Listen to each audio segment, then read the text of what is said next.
And Plasticity patch is just amazing. So let me show it to you.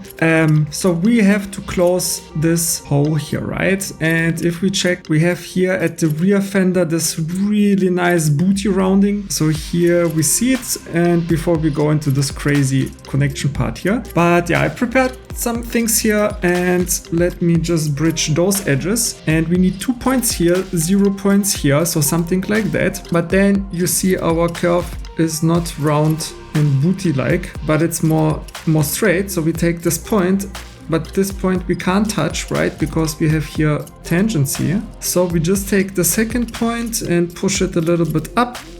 So something like that. And I really like that rounding.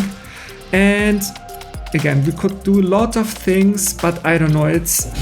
I just like to work fast and just get a car in total. I don't need class A stuff, so I'm using here patch, not even X-NURBS, and bam.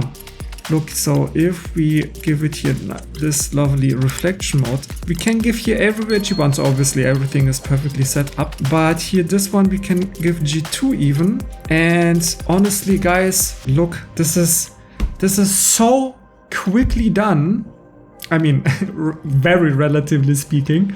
And if you want to learn the full step-by-step process of modeling a Porsche 911 from scratch, I've created a brand new course that teaches you industry standard techniques with easy to use plasticity tools. You will master everything from creating precise curves to producing high quality complex surfaces and blending seamless transitions, all broken down into simple steps. So join the revolution of 3D modeling in Plasticity. Check out first link in the description box and enroll now to experience the power of plasticity like never before and unlock your true creative potential today. First link in the description box. See you in there.